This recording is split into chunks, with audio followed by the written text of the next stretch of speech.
Kemarin banyak dari kalangan Islam yang berduyun-duyun ke masjid meramaikan malam nisfu Sya'ban sambil membawa air mineral untuk didoakan.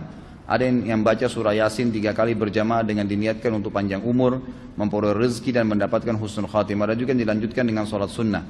Apa hukum membaca surah Yasin 3 kali dan sholat nisfu Sya'ban? Lalu apa keistimewaan malam nisfu Sya'ban dan tuntunan apa yang disunnahkan? Ini banyak muslimin memang yang menyalahgunakan ya, dalil-dalil. Jadi mereka tidak memilah mana dalil yang sahih dan mana dalil yang lemah, apalagi hadis-hadis yang palsu. Hadis yang menjelaskan tentang masalah adanya solat di nisfu Sya'ban, solat secara khusus namanya solat nisfu Sya'ban itu tidak ada. Hadis yang palsu, maudhu itu. Yang ada memang adalah fadilah mengerjakan solat malam di nisfu Sya'ban, solat tahajudnya. Solat tahajud seperti biasa, tapi khusus malam nisfu Sya'ban punya fadilah. Karena disebutkan dalam sebuah riwayat yang sahih bahwasanya Aisyah radhiyallahu anha pernah mendapatkan giliran nginapnya Nabi SAW di rumahnya. Terbangun tengah malam, dia melihat Nabi SAW tidak ada di sebelahnya. Maka Aisyah radhiyallahu anha terbawa rasa cemburu. Dia memakai bajunya kemudian mengelilingi rumah-rumah Nabi yang lain. Ya, istri Nabi yang lain takut Nabi ada di sana gitu. Diketukin satu-satu ternyata nggak ada. Lalu Aisyah tergopoh-gopoh pergi ke masjid mendapatkan Nabi SAW sedang sholat. Begitu Nabi SAW lihat Aisyah lagi ngos-ngosan jalan gitu kan, kena buru-buru, kata Nabi SAW, wahai Aisyah, kau cemburu lagi? Ini adalah malam nisfu Sya'ban. Artinya saya sholat malam ini karena ini adalah nisfu Sya'ban. Ini hadis yang sahih gitu kan. Dan memang dianjurkan oleh para ulama, mereka mendirikan sholat malam di malam nisfu Sya'ban itu sholat tahajudnya, tidak ada malam khusus, tidak ada sholat khusus namanya malam nisfu Sya'ban. Di siang harinya dianjurkan seseorang berpuasa.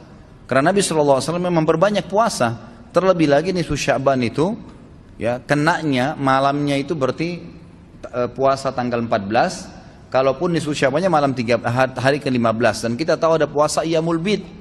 Ada 13, 14 dan 15. Itu kita dianjurkan puasa 3 hari. Kan gitu.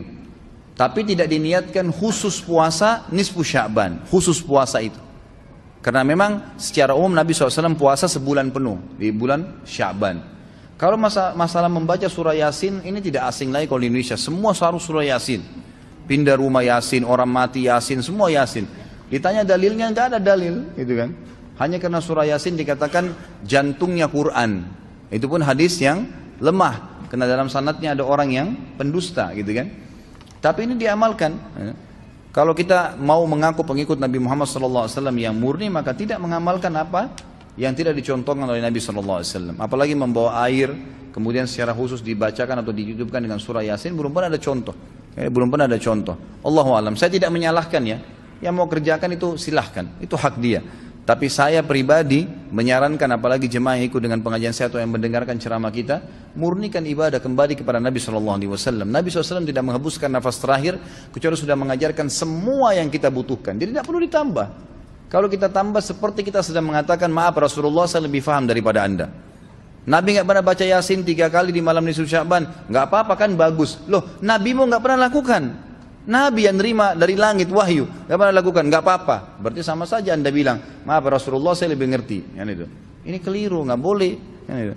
Jangan tambah-tambah agama, biarkan dalam keadaan murni. Sedangkan murni saya sudah banyak sekali yang kita bengkalaikan, apalagi kalau ditambah-tambah. Gitu.